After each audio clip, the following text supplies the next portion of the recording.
অসমৰ সৰ্ববৃহৎ সম্প্ৰদায় হ'ব মিয়া। মোৰ কথা যি আপোনালোকে লিখি ৰাখিব, মিয়াক চাপত ৰাখিব লাগিব, প্ৰেছাৰত ৰাখিব লাগিব। আমি আজি যেনেকে প্ৰেছাৰত ৰাখিছো, আমাৰ মানুহখিনিক বচাব লাগিব ক'লে মুখ্যমন্ত্ৰীয়ে। আমাৰ মানুহখিনিক আমি কেনেকে বচাব পাৰো, কেনেকে আগবঢ়াই লৈ যাব পাৰো, যোৱা 5টা বছৰ আমি কাম কৰিছো। আহিবলগীয়া সময়ত অসম সংকটত পৰিব যদিহে এই সময়ত সঠিক সিদ্ধান্ত নলওঁ। আমাৰ মানুহখিনিক কেনেকৈ বচাব পাৰো আমি বিগত 5 বছৰে কাম কৰি আছো। জাতি মাটি ভেটিক আগুৱাই নিবলৈ 2খন গুৰুত্বপূৰ্ণ বিধেয়ক আহিব। বিগত 30 বছৰে যদি আমি যোৱা 5 বছৰৰ দৰে কাম কৰিলোহেঁতেন তেন্তে অসম আজি এনে সংকটত ভুগিবলগীয়া নহলহেঁতেন। গতিকে মিয়াসকলক প্ৰেছাৰত ৰাখিব লাগিব, অন্যথা অসমৰ অস্তিত্ব সংকটত পৰিব। অসমত এইবাৰ যেতিয়া সেন্সাস হ'ব, সেন্সাসৰ যেতিয়া ৰিজাল্ট ওলাব, মোৰ কথা যি আপোনালোকে লিখি ৰাখিব, সেই মিয়া মুছলমানৰ সংখ্যা অসমত 38% হ'বগৈ।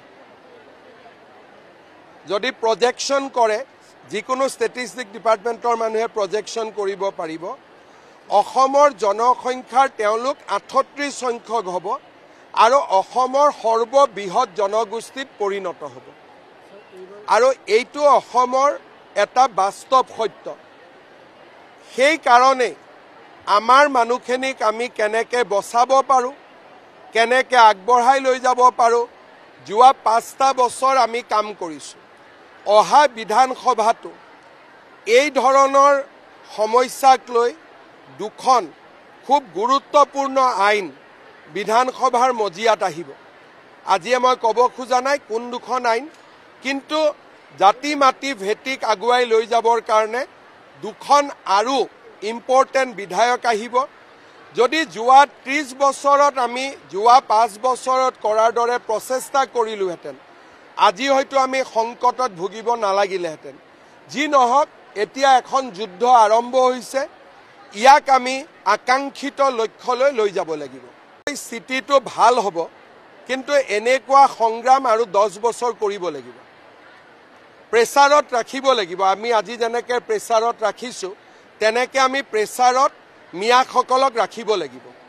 যদি আমি প্ৰেছাৰত ৰাখিব পাৰোঁ, তেতিয়াহ'লে এটা সময়ত ই ঠিক হ'ব। আজিও গোৱালপাৰাতো নটিচ দি আছে, বিহালীতো নটিচ দি আছে। আমি কোনো কাম কাৰো কাৰণে ৰখাই নথওঁ।